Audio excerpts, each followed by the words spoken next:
Muito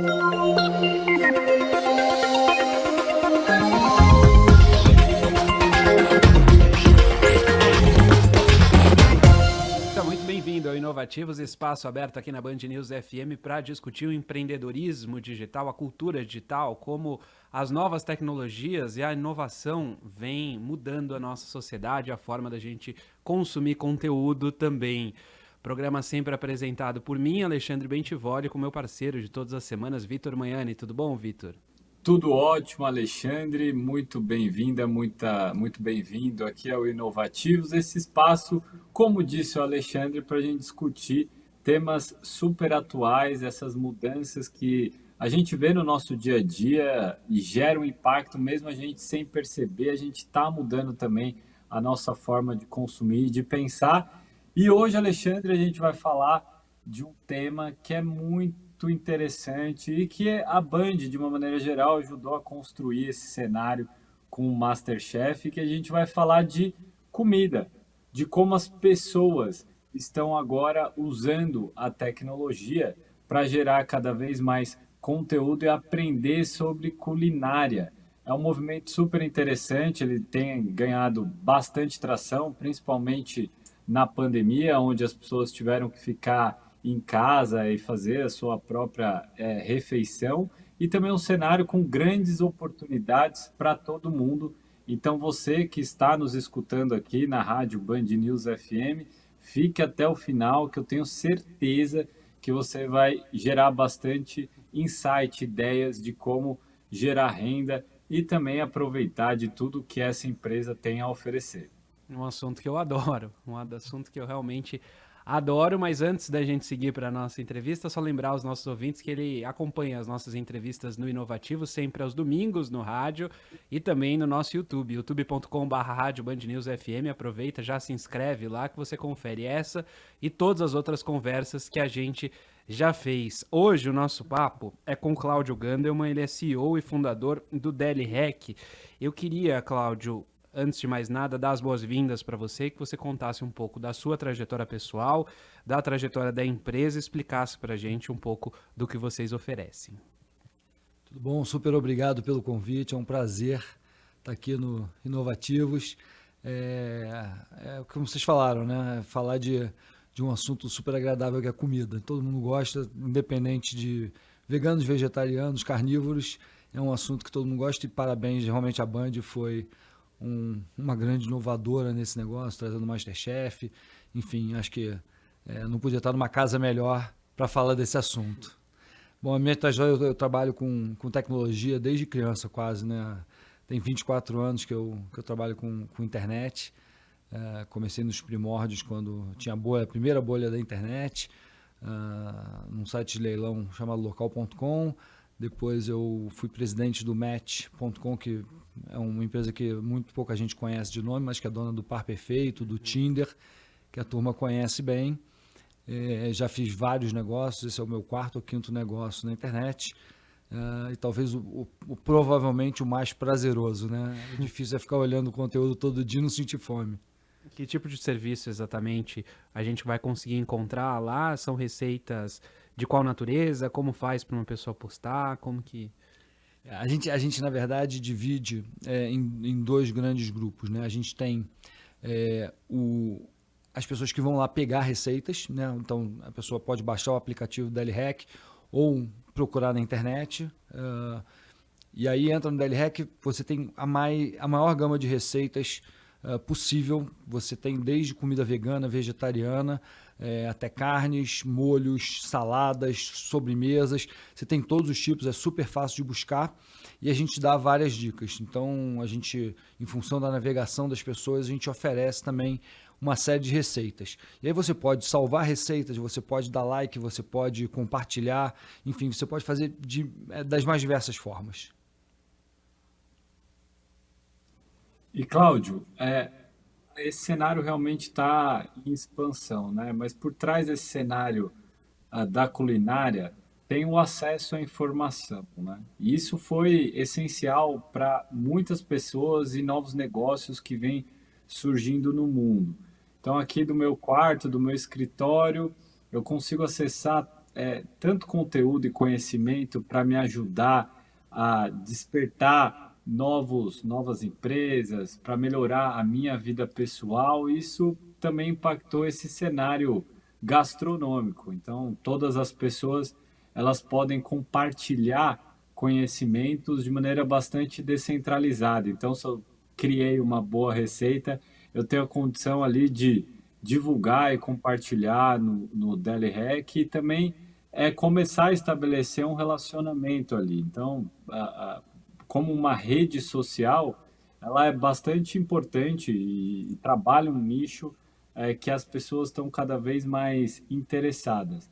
Dentro desse contexto de compartilhamento de conhecimento, ajudando as pessoas, como elas conseguem, além de postar aquelas receitas ou adquirir o conhecimento sobre o preparo de algum prato, como elas podem, de fato, rentabilizar esse movimento? E como vocês também fazem esse processo de rentabilização, ou seja, como é que vocês veem para o futuro ou agora já na prática esse processo de monetização, de ganho de renda para vocês e também para os usuários da Deli Hack? Ótimo ponto, Vitor. Na verdade, a gente tem uma cabeça bastante diferente nesse sentido. O que aconteceu realmente na pandemia, muita gente começou a cozinhar. Em alguns países mudou a cultura, por exemplo, nos Estados Unidos, né, as pessoas que cozinhavam muito menos passaram a cozinhar muito mais, ao invés de consumir produtos prontos. Acho que no Brasil a gente já tem uma cultura de culinária, né, em casa, mas teve uma virada grande e o nosso produto ele é todo calcado nisso. A gente teve muita gente que na pandemia começou a postar receita nas redes sociais de forma geral.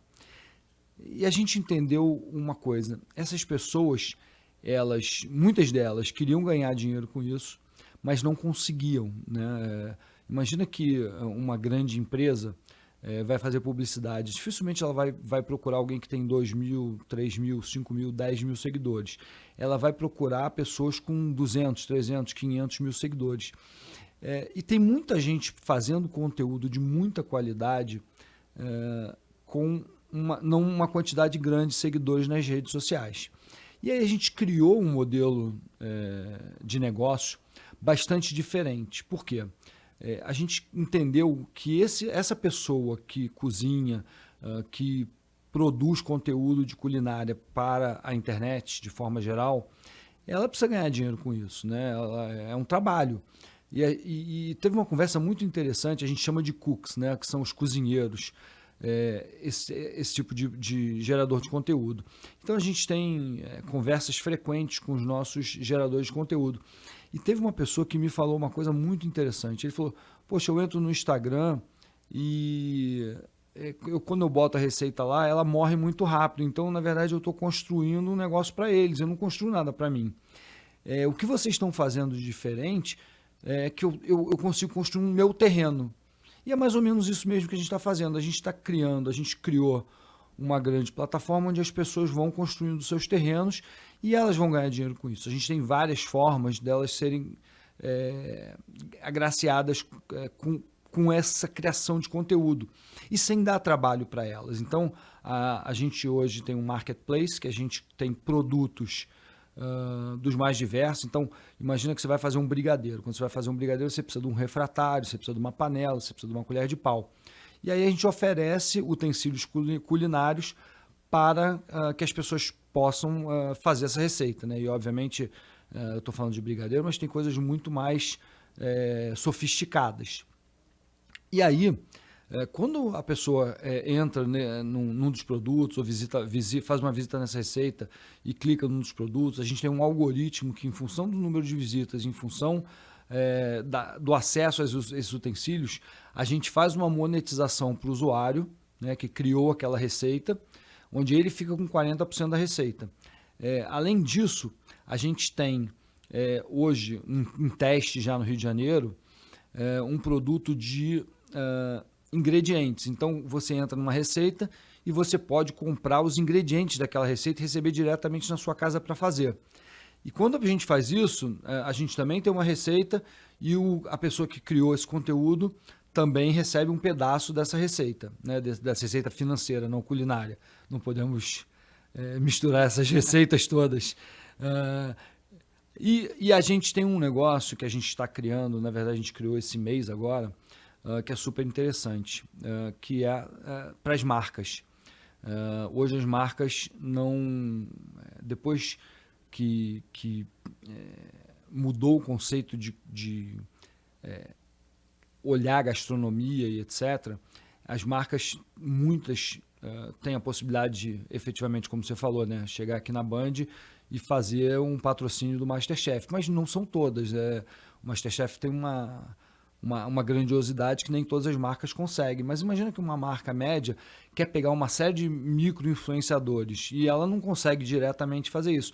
Então a gente está ajudando esses criadores de conteúdo e, ao mesmo tempo, as marcas a não só criar o uso da marca dentro dos produtos, como o próprio produto, que é a receita culinária, ser a marca. Então você imagina que uma marca de molho de tomate, ela vai patrocinar 50 desses chefes que a gente tem, criadores de conteúdo, e a gente consegue fazer isso de uma forma única e aquele produto vira a própria receita. Então a gente achou diversas formas de gerar benefício, seja para o criador de conteúdo, que tinha uma dificuldade muito grande de monetização, seja para a própria marca, que dificilmente consegue entrar em pessoas muito pequenas, né, que tem 2, 3, 4, 10 mil seguidores, e ao mesmo tempo para a gente, porque a gente também fica com um pedaço dessa receita. Obviamente a gente fica com um pedaço bem menor, porque a gente entendeu que o nosso negócio é ajudar esses criadores de conteúdo a monetizar. E ajudando eles a monetizar, vai ajudar a criar novas receitas, vai ajudar aos consumidores a ter acesso a isso, e aí a gente cria um ciclo muito virtuoso para todo mundo. Eu queria continuar nessa brincadeira que você fez, né, das pessoas que fazem receita para gerar receita, né, no fim das contas, né, publicam, né, a receita de comida para conseguir um retorno financeiro no final das contas. Você falava dos criadores de conteúdo, você consegue dividir com a gente o número de criadores de conteúdo hoje na plataforma? A gente consegue ter acesso a esse número? Claro, com certeza. Assim, a gente é uma plataforma muito recente, a gente tem 1 ano, né? E as pessoas ficam bastante impressionadas com a quantidade que a gente já tem. Então, em 1 ano, a gente já tem 40 mil receitas culinárias, que é muita coisa, né? E são 6 mil pessoas criando e postando receitas das mais diversas, como eu falei, vai desde doces até a comida vegana, de carnes a saladas. Então é uma gama incrível de receitas. Eu mesmo sou um criador de conteúdo de brincadeira, não tão bom, mas eu dou os meus pitacos na cozinha. Então assim, é uma gama realmente grande. A gente espera que a gente chegue daqui a 1 ano com alguma coisa em torno de 30 mil criadores de conteúdo, com alguma coisa próximo de 300 a 400 mil receitas culinárias. Então, é uma gama muito grande que vai auxiliar a população em geral. Cláudio, a gente falava agora há pouco sobre ter sido uma empresa muito recente, um crescimento exponencial nesse começo, e eu queria saber, agora, com a melhora dos índices da pandemia, esse movimento inicial de uma explosão das receitas continua na rede social? É um movimento que deu uma freada com mudança dos hábitos? Como que isso tem sido?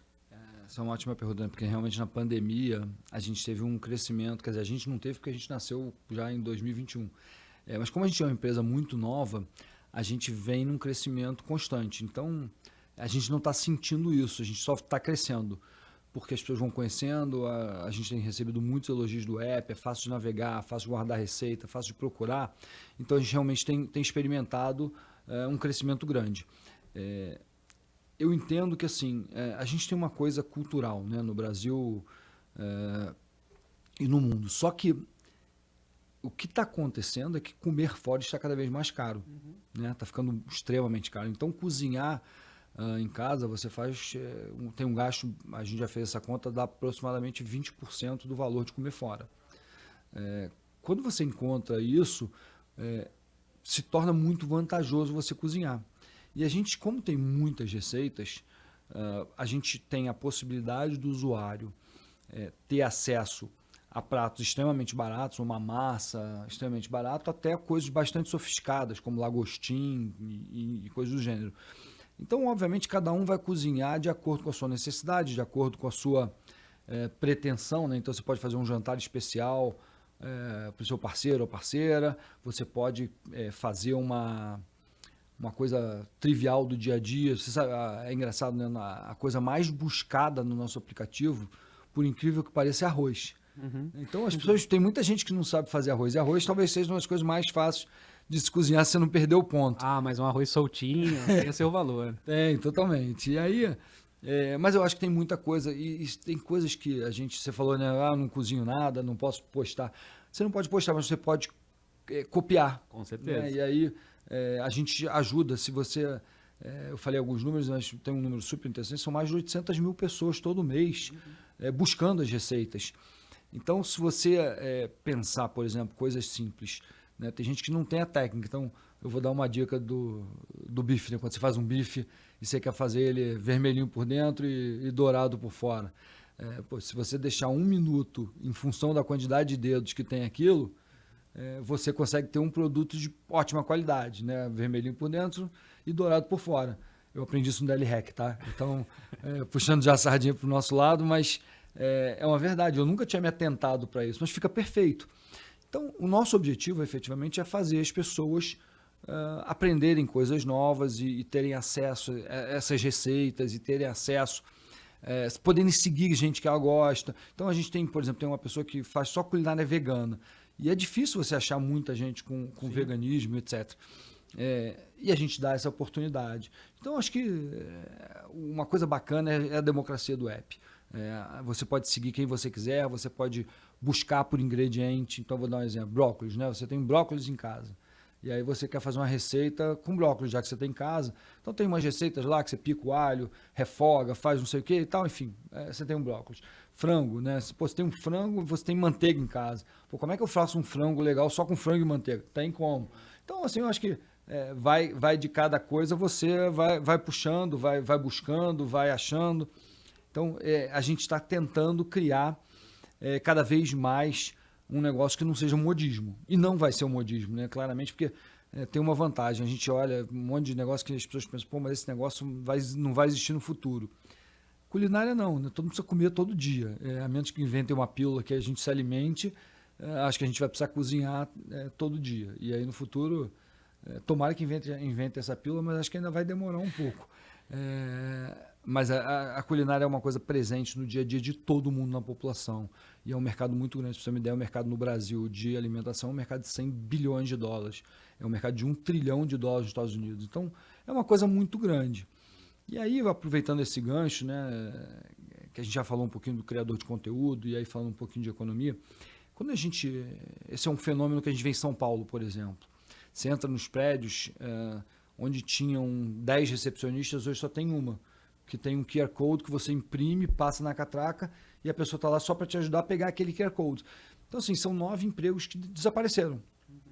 Né? Quando a gente tiver carro autônomo, a gente tem muito motorista autônomo hoje, seja de táxi, seja de Uber, seja motoboy, o que quer que seja. Onde essas pessoas vão trabalhar? O que elas vão fazer? Eu tenho uma aposta que muitas dessas pessoas vão virar criadoras de conteúdo. E a gente está dando essa oportunidade para que as pessoas efetivamente possam ter uma renda criando conteúdo. É quase uma função social. Né? Porque uma das profissões que eu tenho certeza que vai acontecer é piloto de drone. Né? Pouca gente vai poder ser piloto de drone. Mas ser cozinheiro ou cozinheira, eu acho que está mais aberto e mais acessível a muitas pessoas. Então, a gente está dando essa oportunidade, né? A pessoa efetivamente entrar e ganhar dinheiro dessa forma. Então, de forma geral, a gente está se tornando uma plataforma muito para o futuro e que já funciona hoje muito bem.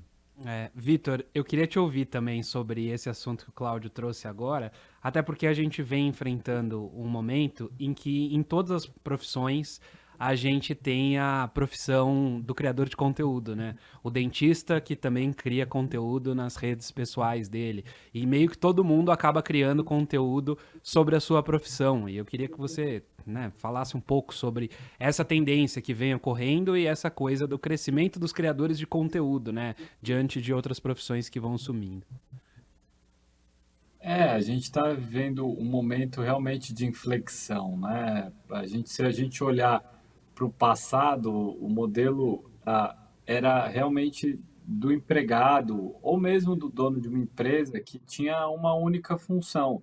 Então, ele entrava às 8 da manhã, saía às 18 e tinha um momento dele lá de descanso, de lazer, de ficar com a família. A gente está cada vez mais vendo modelos que podem conviver.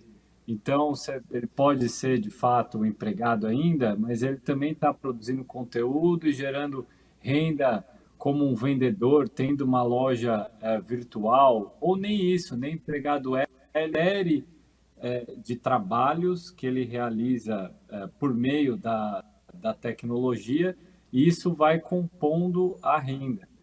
Fato é que, pelo fato dessas plataformas digitais, não importa se seja de intermediação de serviço ou de produção de conteúdo em si, elas estão funcionando exatamente como essa porta de entrada na economia. Pelo fato de ser simples o acesso, muitas pessoas que ou estão desempregadas, ou mesmo por própria opção, porque ela entendeu que ali é mais vantajoso, ela vai conseguir gerar mais renda, de uma maneira muito simples, elas acabam entrando nesse tipo de trabalho, ou para compor renda, complementar, ou mesmo como a principal fonte de renda. Então, a gente está vivendo justamente também esse movimento que impacta a cultura, a forma de trabalho, então a gente só vai ver isso se intensificar. E os produtores de conteúdo são um desses nichos que se conectam muito com as pessoas, porque tempos atrás a gente tinha os grandes veículos de comunicação e ali era a única janela de acesso. Agora você se conecta com outras pessoas que elas se aproximam muito mais de você. Parece que você está assistindo um amigo, uma amiga, e não um grande apresentador, por exemplo, de TV.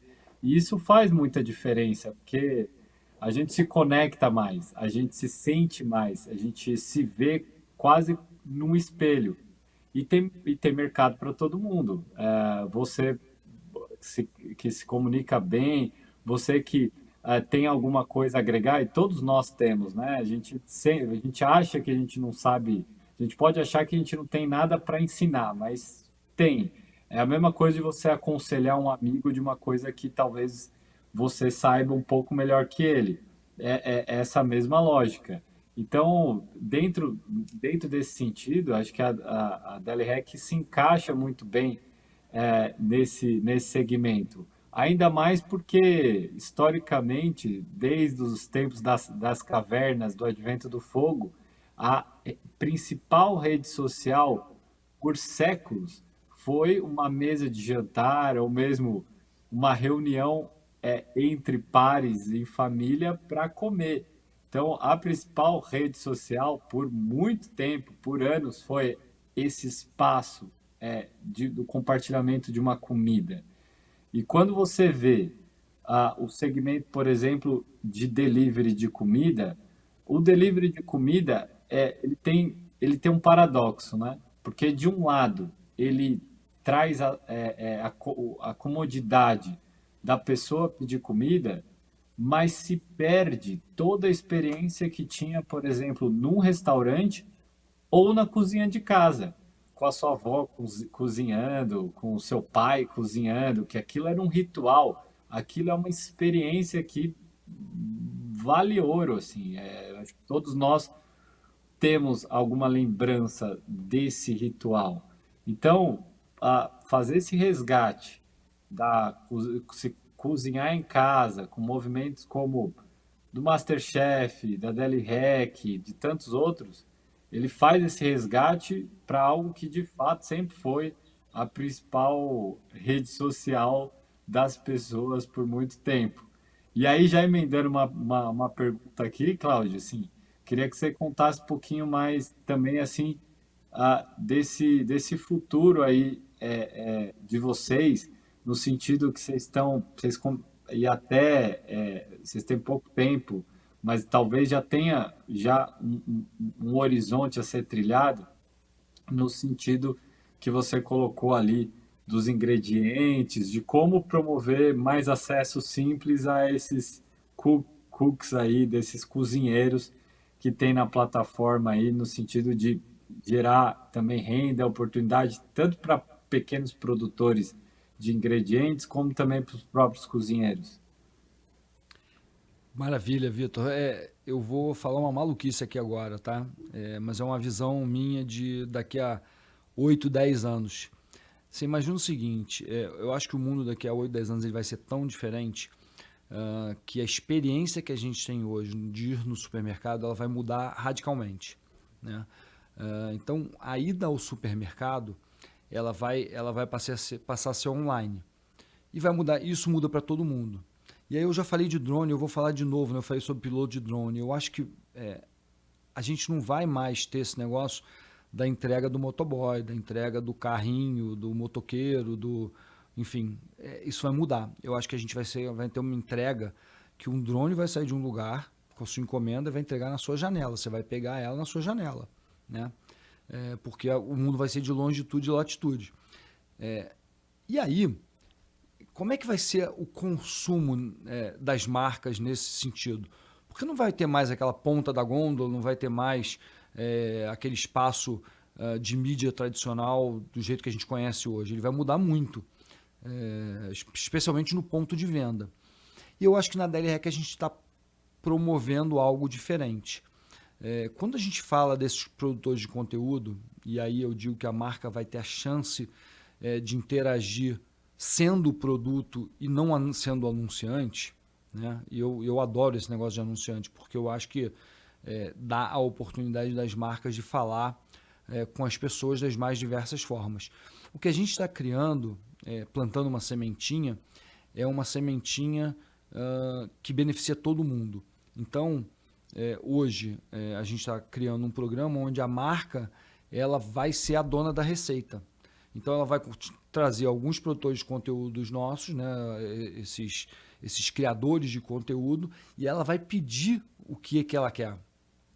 Então, eu vou dar um exemplo, né, um molho de tomate. Uma marca de molho de tomate vai contratar os criadores de conteúdo e falar, olha, eu quero que você faça um produto com o meu molho e com uma carne. Ou eu quero que você faça o meu produto numa massa. E aí esse produto ele vai ter o nome da marca. E é um negócio perene. Ele vai ser diferente de um anúncio do Instagram, né? E eu acho que a gente já vem passando por diversos modelos de comunicação. Né? A gente tinha no rádio aquela voz única que fazia 27 comerciais diferentes durante o dia, você não aguentava mais a mesma voz falando do sabão em pó, falando da pasta de dente, falando de 1000 produtos diferentes. A gente passou a ter filmes publicitários, a gente passou a ter spots de rádio super bem produzidos e etc. Hoje a gente está numa era de internet, né? O Alexandre aqui fazendo um trabalho grande aqui na Band com os canais de internet. E a gente sabe a dificuldade que é de inovar nesse sentido. E eu acho que a gente vai trazer uma inovação grande. Por quê? Quando você coloca o produto vira marca e esse criador de conteúdo consegue criar receitas em função dessa marca, ele vai estar ganhando uma parte importante desse mercado publicitário que não existia para ele. A marca está ganhando uma nova forma de anunciar diretamente no prato da pessoa, porque como eu falei antes, né, a gente tem um produto que é super interessante, que é você ver os ingredientes daquela receita e aí você consegue comprar aqueles ingredientes e serem entregues na sua casa. E aí quando ele faz isso, automaticamente ele está beneficiando a cadeia inteira, está beneficiando a marca, está beneficiando o supermercado, porque está botando direto o supermercado na cara do usuário em função do CEP que ele digita, por exemplo, ele está beneficiando principalmente o criador de conteúdo. Mas mais do que isso, A gente está criando uma plataforma, e como eu falei, daqui a 8, 10 anos, você imagina que vai ser tudo entregue por drone. Como é que a marca vai conseguir falar com esse cara? E eu acho que isso que é a diferença, né? O criador de conteúdo vai ser tão importante no mundo, muito mais do que é hoje. Eu acho que a gente está vendo o início de uma era na criação de conteúdo, que ele vai ser o cara que vai dizer, olha, a minha receita leva o produto tal, compre agora todos os ingredientes dessa receita. Eu estou usando essa panela de pressão aqui para fazer esse feijão. Então, hoje, a gente ainda não está vivendo isso, mas eu acho que a gente vai chegar lá, é uma questão de tempo. Esses pequenos, e é o que você falou, né? Eu acho que você falou uma coisa super interessante, Vitor, que foi a proximidade que o gerador de conteúdo tem com o consumidor mudou completamente. Hoje, o gerador de conteúdo, né, esse criador de conteúdo, ele está dentro da casa da pessoa como se fosse um amigo. Né? Não é mais aquela coisa do ídolo. É o amigo está lá dando a dica, conversando sobre um assunto do dia a dia. Sim. Isso é uma coisa diferente, é uma coisa única, que está nascendo ainda. E acho que a gente está no nascedouro desse negócio. E o Vitor falava sobre os apresentadores de TV antigamente, e essa transformação também atinge os apresentadores de TV, né? Porque hoje em dia a gente tem um contato muito mais próximo, graças à queda de barreiras com as redes sociais, de você conseguir responder um stories da pessoa, de você mandar uma mensagem no Twitter, de você ter a sua pergunta respondida no perfil da pessoa, e também tem uma mudança dessa relação com o próprio apresentador de TV. Então é uma relação que se completa aí. A gente falou muito sobre conteúdo já, Cláudio. Eu queria falar um pouco sobre plataforma. Você disse que o DLRec está presente tanto em site quanto em aplicativo. Eu queria saber se você pode compartilhar com a gente qual dos dois é mais acessado e como vocês trabalham isso, né? A experiência do usuário é uma coisa que vem sendo muito discutida, de como o aplicativo precisa ter uma usabilidade muito boa. A gente, de tempos em tempos, trata aqui no Inovativos dessa questão de os celulares aqui no Brasil, a grande maioria da população não tem celulares com grande armazenamento, então tem que escolher quais aplicativos ter e como garantir que a sua empresa esteja nesse grupo seleto. Maravilha. Eu vou dar um passo para trás, então. Vou te contar como é que começou essa história, porque começou de brincadeira. Eu tenho uma outra empresa e a gente precisava fazer uma tecnologia específica que é com Flutter, que é a linguagem do Google para telefone celular. E aí a gente não conseguia encaixar, porque a nossa linguagem, a gente usava React, que é uma outra linguagem, enfim. E aí eu falei pro Mauricinho, que é meu sócio, falei, Maurício, vamos fazer o seguinte, cara, vamos aproveitar essa pandemia que tá todo mundo trocando ideia, trocando receitas, né, enfim, aprendendo a fazer ovo, aprendendo a fazer arroz, aprendendo a fazer coisas básicas. Pão de fermentação natural, né? Esse foi o produto mais consumido da pandemia.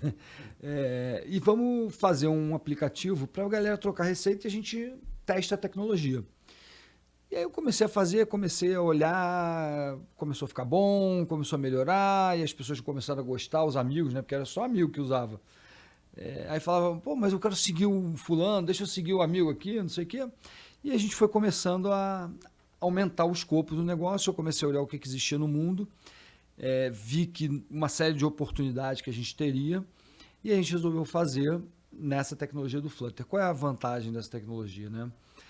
Ela não precisa ser nativa, então você consegue, através dessa tecnologia, botar ao mesmo tempo em Android, né, e em iOS da Apple. Então, a gente usou essa tecnologia e a gente nasceu com o aplicativo e depois a gente já estava, 9 meses no ar, a gente entendeu que muita gente não queria baixar o aplicativo, exatamente pelo que você falou, né? Hoje no Brasil tem muito telefone com pouca capacidade de armazenamento e as pessoas tinham que excluir o aplicativo para botar o outro no lugar, ou para, às vezes, salvar uma foto, né? Então a gente resolveu abrir também para a web. E a web foi uma explosão. Então a gente hoje usa muito, tem uma página específica para a web, que é um pouco diferente do aplicativo, com as mesmas funcionalidades, mas um pouco diferente. E aí a gente teve uma surpresa, a web explodiu. Então a web hoje tem 6 meses, o aplicativo tem 1 ano e 3 meses mais ou menos, e já é meio a meio. E você sabe me dizer se quem acessa a web é por celular ou se é por computador? Eu vou te falar porque isso é uma coisa impressionante. 96% das pessoas que acessam a web é pelo celular. Assim, hoje a navegação na web pelo celular é infinitamente maior. Eu acho que com 5G vai ser maior ainda, né? Vai ser quase 100%, porque não vai fazer muito sentido navegar pela web sem ser pelo celular, enfim. Obviamente que uma ou outra, mas vai ser exceção. Então, hoje é meio a meio, a web vem crescendo numa velocidade muito maior do que o aplicativo. No nosso caso, o aplicativo é importante porque as pessoas retornam mais, quem usa aplicativo retorna mais do que quem usa web, uma vez que o aplicativo está lá e recebe notificação, e é bom para as pessoas receberem notificação, porque todo dia a gente manda receitas para as pessoas. Então, uma receita para o almoço, uma receita para o jantar, a gente sempre está tentando ajudar as pessoas de alguma forma. Mas assim, a web, realmente as pessoas não querem baixar aplicativo, e vamos combinar, né? Esse negócio do baixar aplicativo é uma coisa desagradável, você ter que toda hora ficar lá acessando o aplicativo. E com 5G, existe uma tendência de que as pessoas não precisem mais baixar aplicativo, que a coisa vai rodar tão mais rápido que não vai ter uma necessidade de uma aplicação nativa dentro do celular, né? Então, eu acho que a gente tem que ir conforme a coisa vai indo. Eu lembro esse negócio de você falando do celular, eu trabalho, como eu falei, há muitos anos com tecnologia, né? Eu lembro que em 2000, nos idos entre 2000 e 2003, as pessoas falavam, não, porque o mundo vai ser o celular, o mundo vai ser o celular. Só que o celular só aceitava umas letrinhas, né? Não tinha esse negócio de aplicativo, não tinha navegação fluida. E aí, em 2007, veio o iPhone e mudou tudo. E eu acho que com 5G a gente vai ter outra mudança. Eu acho que... eu não sei se você já viu o óculos do Google, se você experimentou, né? O óculos do Google, você piscava numa telinha dentro do óculos e acessava um negócio. Era um negócio incrível, só que assim, a funcionalidade não era tão boa. Mas um dia vai ficar boa. Então, essa internet das coisas vai mudar a forma como a gente consome tecnologia. Então, para a gente nem é tão importante a plataforma em si. A gente quer atender o usuário. Isso que é importante para a gente. E Cláudio, como vocês estão buscando esses novos cozinheiros ali para dentro da plataforma? Foi tudo organicamente ou vocês fazem um processo ali dentro de outras redes sociais, buscam engajamento por meio de marketing digital? Como tem sido esse processo? Porque eu acho que é interessante citar, porque todo mundo que pode estar nos ouvindo ou nos assistindo no canal da Band News FM pode ter a impressão que tudo acontece organicamente ou mesmo tudo acontece por meio do uso dos ads, né? do patrocínio de grandes empresas de rede social ou big techs ali para trazer esses usuários. Como tem sido? Eu adoro esse assunto porque ele mostra a realidade da vida, né? Ele parece que é fácil a coisa. Eu vou te contar que a gente apanhou tanto no começo, mas apanhou tanto. A gente tinha uma teoria de que a gente ia contratar grandes chefes, que a gente chama de super chefes no começo. A gente contratou gente estrelada, gente com guia Michelin, enfim, a gente contratou chefes muito bacanas. E são todos eles excepcionais. Mas a gente descobriu com o tempo uma coisa, na verdade duas, né? A primeira coisa é que eles são tão bons, que às vezes é difícil as pessoas copiarem os pratos deles, né? Então, as dicas que eles davam excelentes dicas, mas eventualmente as pessoas não conseguiam copiar, porque o fogão da casa da pessoa não tem aquela potência que tem o fogão do chefe. O chefe tem uma faca que faz um corte especial, né? Você sabe que tem a faca do chefe. A faca do chefe ele não deixa ninguém mexer. Então, deve ter alguma coisa tão especial que ninguém realmente não deixa ninguém mexer. E a gente começou contratando esse pessoal, todos com muitos seguidores, mais de 300 mil seguidores, etc. Mas a gente descobriu, a gente achou que 20% dos seguidores deles a gente ia conseguir migrar para o DLHack. Foi um erro imenso, porque a gente descobriu que o alcance deles era muito grande, mas a profundidade não. Então eles realmente alcançavam em seguidores uma quantidade imensa de gente, mas quem efetivamente conseguia olhar por causa dos algoritmos das plataformas, etc., era uma quantidade muito pequena, ínfima até. E aí a gente falou, poxa, mas o que a gente faz, né?